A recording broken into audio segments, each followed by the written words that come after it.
بسم الله الرحمن الرحیم. الحمد لله رب العالمین و صلی الله علی محمد و آله الطاهرین واقتدوا بهدی نبیکم افضل الهدی و استنوا بسنته فانها احدى السنن. Əmirülmömininin məktəbi barəsində ki, İslamın tərbiyə olunmuşudur, Qur'an və Peyğəmbərin tərbiyə olunmuşudur, onun barəsində danışırdıq. İmamın tərbiyəvi məktəbi nədir? Hansı üslubları tərbiyədə imam bizə təqdim eləyir? Bilirsiniz, tərbiyə mühüm bir zatlardandır. Tamamı məktəblərdə, tamamı mədəniyyətlərdə bu məsələ vardır. İslamda bir əhatəli, hər tərəfli məktəb olaraq tərbiyə üslubu vardır biləsində. Quran görürsünüz, Luqman surəsində Luqmanın tərbiyəvi sözlərini öz uşağına Quranın ayəsi, Allahın kəlamı nəzərdə alır. Həqiqətdə Luqman kəlamıdır. Amma o qədər haqdır, o qədər düzdür, o qədər ülvidir söz, deyir kəlamullahdır. Tazıdan nazil olur bəşərə. O sözlər nədir? Luqmanın tərbiyəvi sözləridir öz oğluna. Ya bunəyyə, ya bunəyyə. Ey mənim əziz oğlum, ey mənim əziz oğlum. Əmirülmöminin də Nəhcül Bəlağədə və o kəlmələr ki, imamın cümlələri orada, o kitablarda yığılıbdır, onlarda neçə model tərbiyəvi üslubları bizə buyurubdur. Birinci tərbiyəvi üslub ibarətdir ulcu üslubundan. Ki, insan bir şəxsiləri ülcü qərar verə və o ülcülərlə yaşaya, özünü onlara oxşada, ona təslim ola. Aslında imam məsələsi ki, qabaqda gedir, bir o ülcü məsələsidir. İmamət məsələsi Əhl-i-Beyt məktəbində bir o ülculuğa işarə məsələdir ki, bu yolu gedib, indi bizə aparır, biz də bunun dalınca gedirik. Əmirülmöminin Nəhcül Bəlağədə buyurur ki, vəqtədu bihudâ nəbiyyikum. Peyğəmbərin hidayətinə iqtida eləyin. Onun sünnəsinə, onun davranışını siz izləyin. Ən gözəl hidayət edicidir və onun sünnəsi ilə yaşayın. Ən hidayət edici sünnələrdəndir. Və özü Əmirülmöminin də belə idi. Nəhcül Bəlağədə buyurur ki, mən Peyğəmbərin dalınca düşərdim, necə dəvənin balası dəvənin dalınca düşərdi, hər gün Peyğəmbər mənə əxlaq dəyərlərindən bir zad öyrədərdi və məni o əxlaq dəyərlərinə əməl eləməyə buyurardı. Bu, ülcü məsələsidir ki, birinci məsələdir Əmirülmömininin tərbiyəvi nüqtə nəzərindən. İkinci məsələ tərbiyədə, tibbidə də bu var. Qarşısını almaq. Ya bir ayrı model istəsək deyək, hazırlıq gələcəyə. İnsan bəzən xəstəlikdən sonra müalicə fikrinə düşər. O da bir həlli var, dərmanı var, müalicəsi var. Amma ən gözəl tibbi budur ki, insana bir sistem yaşayışında təqdim eləyir, insan xəstəliğə düşməyə. Buna deyirlər dəf. Bir budur ki, insan rəf eləyə, rəf yəni aradan apara. Olmuş, məsələn, günahı aradan apara. Aradan deyirlər, rəf. Bir də budur ki, qoymaya insanın həyatına günah gələ. Buna deyirlər dəf. Peyğəmbər buyurur, mən gündə 70 daha əstəğfirullah deyərdim. Nə bu mənaya ki, gündə 70 daha günah eləyib, 70 daha istiğfar deyərdim. Bu istiğfarlarım, bu əstəğfirullahlarım bir qalxan idi, dəf eləyərdi günahı. Da günah mənim kənarıma gələnməzdi. Necə ki, uşağa iynə vurarlar, xəstəliklərdən dəf olsun, xəstəliklər ona gəlməsin. Böyük adam da iynə vurar özünə ta xəstəlik geçsin, rəf olsun. Hər halda ikinci uslub, tərbiyə uslubunda qarşısını almaqdır. İnsan hazırlığın görməkdir gələcəyə. Bir uşaq ki, gələcəkdə müxtəlif sözlər eşidəcək, indidən o uşağa dini sözlərdə subutunu da öyrətmək, izahını da vermək, hazırlamaq o vaxtdakı bir mühitdədir ki, müstəqil mühitdir, mümkün də ata-ananın əlində deyil. Ona görə uşaqlara din tərbiyəsi bu nöqtə nəzərdən əhəmiyyətlidir ki, gələcəkdə müstəqil həyatda bəzən şübhələr, bəzən mümkündür bir sıra imtihanlar qarşısına gələ, orada eləyənməyə özünü qoruya və özünü saxlaya bilər. Qarşısını almaq. Uşaq da eləyə bilər, Allahın birliyini subutla dərk eləsin. Uşaq da eləyə bilər, qiyaməti subutla dərk eləsin. Bəzən bizlər insanşünaslığımız zəifdir, ona görə eləyə bilmirik bu hazırlığı, bu məsələni həzm eləyək və bu üslubdan istifadə eləyək. Bu da ikinci üslubdur. Bu üslubun adı hazırlıq görmək gələcəyə. Təqvanın da mənası o dəstan. İnsan oruçluqda bir ay oruç tutur, 11 aya hazırlıq görməkdir. 11 aya insan özünün möhkəmliyini saxlamaqdır. Oruçluq bir xeyri 11 ay üçündür. Üçüncü üslub mauizə və təzəkkür üslubudur. İnsan bəzən söz eşitsə, yumuşaq söz, məhəbbətli söz, mülayim söz qaydar. Bəzi insanlar var, mümkündür xəbasətlər ola, mümkündür içəridən bir inatkarlıqlar ola, egoistliklar ola. Məmulən, adətən insan mülayim söz, o ağlinə, beyninə, qəlbinə yapışan söz eşitsə, haqq fitrətinə uyğundur. O uyğunluğu dərk eləsə, qaydar və ona görə Quran buyurur, "Ud'u ila sabil rabbike bil hikmeti vel mauizatil hasene." İnsanları vaxtı çağırırsan, zorla çağırma. Bil hikmə, subutlu sözlərlə, hikmət yəni möhkəm subutlu söz.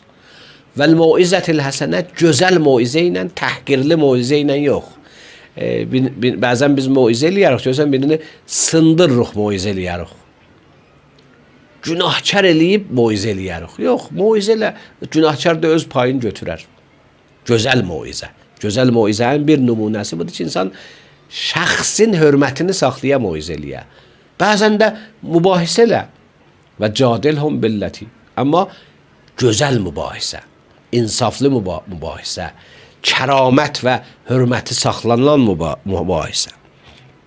Bəs insan maizə ilə, xatırlatmaqla eləyə bilər bu işi görsün və Əmirül-Möminin də öz Nəhcül Bəlağəsində bu məsələyə çox yerdə işarə eləyir. Və bir məsələ də ibrətdir.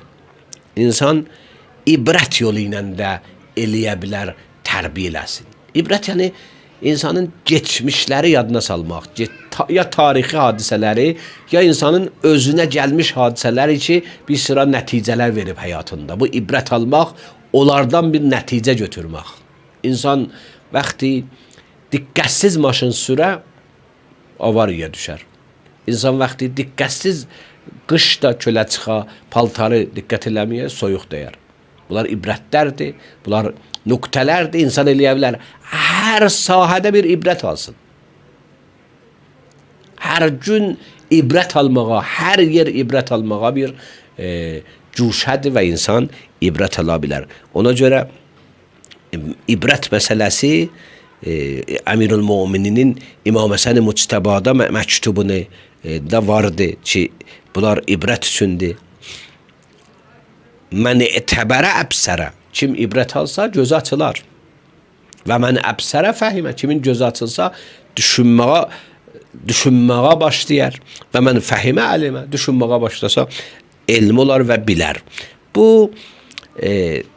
digər məsələsi ibrətdir. Başqalarının təcrübələrini, tarixin təcrübəsini, insanların təcrübəsini insan istifadə edir. Ey buneyyə inni və illəm əkun. İmam Əli əleyhissalam buyurur, oğladım, İmam Həsən Müctəbaya buyurur. Mən geçmişlərlə yaşamamışam. Amma fəqət nəzərtu fi əmalihim. Onların əməllərində diqqət eləmişəm. Əməllərinin nəticələrində diqqət eləmişəm. Hara çatmalarında diqqət eləmişəm. Və bundan ibrət almışam.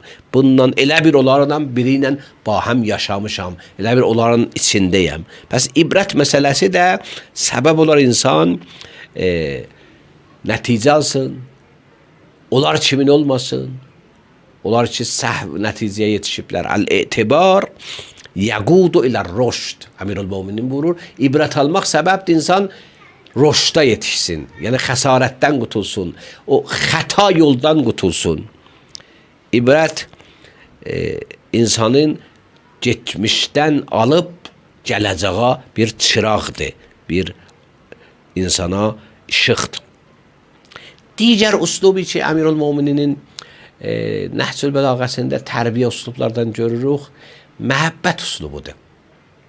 İnsan istəsə birini tərbiyyət eləsin, məhəbbət olmalıdır ona. Düşməni o mənada tərbiyə eləyənməz. Çünki ona əsla məhəbbəti yoxdur. Ona görə Quran vaxtı peyğəmbərlər barəsində danışır, deyir, biz peyğəmbərləri göndərdik sizin tərəfizə. Demir peyğəmbər ki sizinlə çiynəli idi, sizinlə inadkar idi, deyir, əxahum, öz qardaşlarını, nə nəsəb qardaşlarını, yəni baxışı bu cür idi. Ya öz peyğəmbərimizdə min ənfusihim, özlərindən.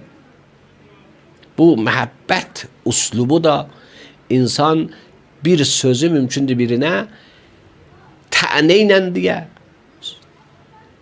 acı sözlə deyə, haman sözü şirin sözlə deyə, haman sözü məhəbbətli deyə. Uslubu, məhəbbət uslubu. Və bu ki, o şəxs bilə ki, bu sözlər nəsihətdir, xeyrxahlıqdır, təhqir deyil, etiraz deyil, sındırmaq deyil. Bu da bir məsələdir, məhəbbət uslubu Əmirül-Möminin İmam Ali əleyhissalam İmam Həsən Müctəbaya məktubunda və vəsiyyətlərində. Bunlara baxın, nə cür vəsiyyətlər eləyib və nə uslublarına. Ey mənim oğlum, çün gördüm ki, sən mənim bir hissəmsən.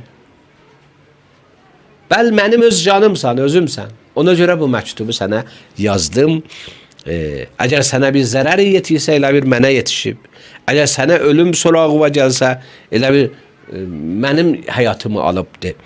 Pəs sənin işin öz işimi saydım və bu məktubu sənə yazdım ki, əvvəlidir məktubun. Yəni, bu məktub xeyrxahlıq əsasında, bu məktub bu baxış əsasında ki, sən mənlənsən, sən mənsən yazılıbdır və sənə deyilir.